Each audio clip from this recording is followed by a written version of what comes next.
Welcome to Thoughts Roundup. So nice to be with you today.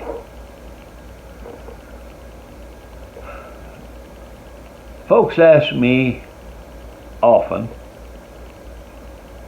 about Kenneth Phillips, and they've heard of him, and Kenneth had a way of making, without trying, people remember him. And of course they knew we are friends, and I tell them I have not been around. We have not had close connection for many years, but ever so often we call and touch base with each other. So I have to say, tell people how it used to be. Isn't that kind of the way old men do? But anyway, Kenneth and I started out together. We got to know each other at the Alexandria Church. It was thought of as the first Pentecostal church then, I believe. And we had Brother G.A. Mangan as pastor. And we were very proud of that fact. We loved him. And I still have a great feeling for Brother G.A. Mangan, and I know that Kenneth does also.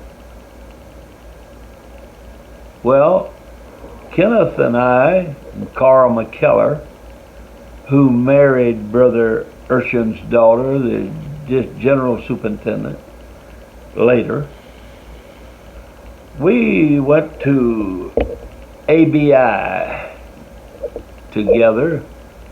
We left the same day in the same car. Kenneth had a little old Chevrolet, I forget what it is, seemed like it was in the 50s model. They made me drive. Kenneth and Carl fought and carried on in the back seat and slept and made me drive because I was a little older, I guess.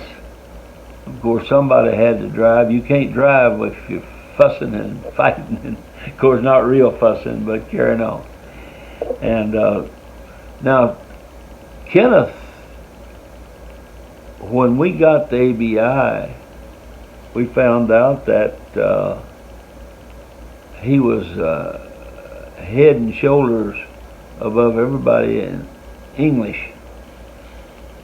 In fact, I remember the teachers at ABI when they was teaching English, they would ask Brother Phillips, Brother Kenneth, if they were correct, and he gave them the principles. He talked about the prepositional phrases and all that. That had all left me far behind. And so anyway, then after we left the Bible college, well, we didn't graduate, we quituated, and we left the Bible college. And Kenneth, we both started preaching. And Kenneth married Wanda Weeks. Now, Wanda was the daughter of the district superintendent, C.G. Weeks, Reverend C.G. Weeks. And he was a big man in Pentecost, I can promise you that. And he was the superintendent of the largest district in Pentecost at that time. Kenneth became a great evangelist. He was a great evangelist. There's just all there were to it.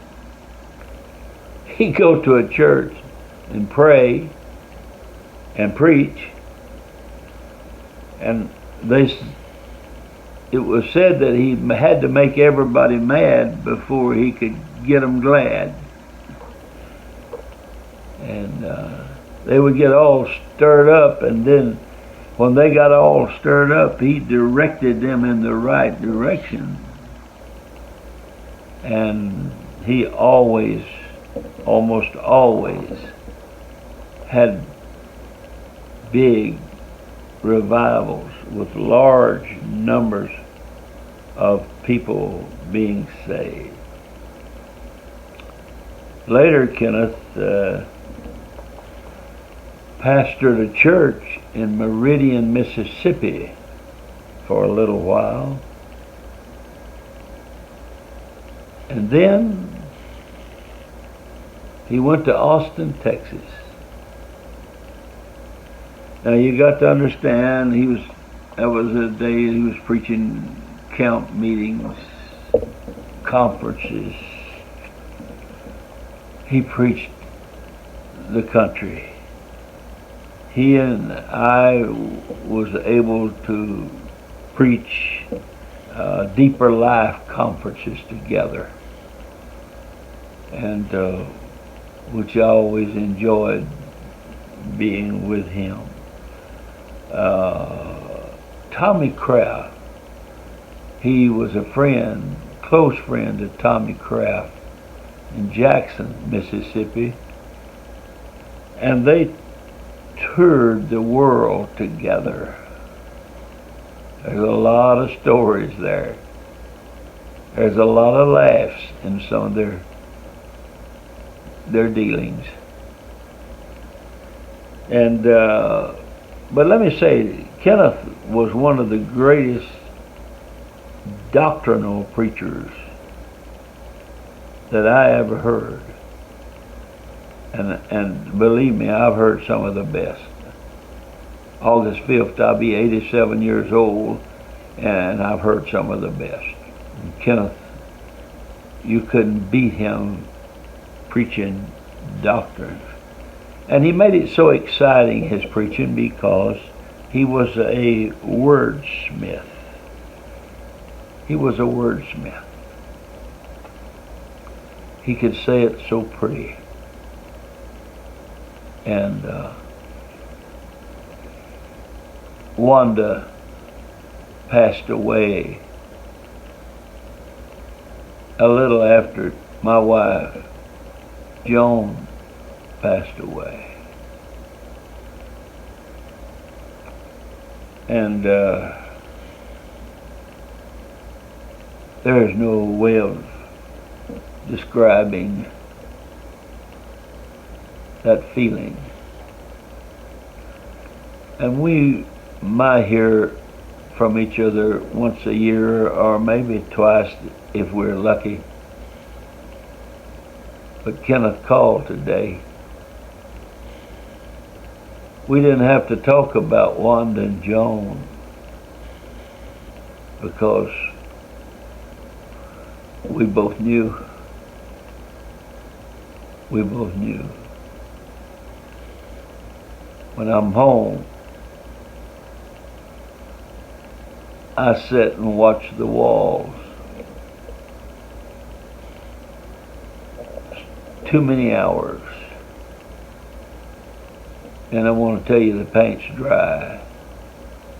The paint's been dry for a long time.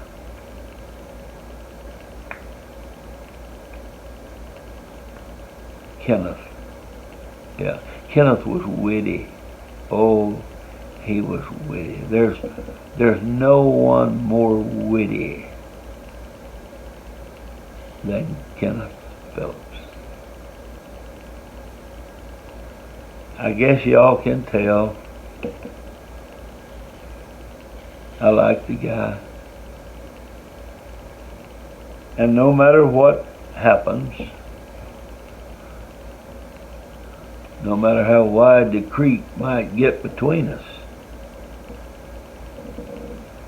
we'll always be friends. We'll always be friends. I guess you notice I've been thinking about my friends lately.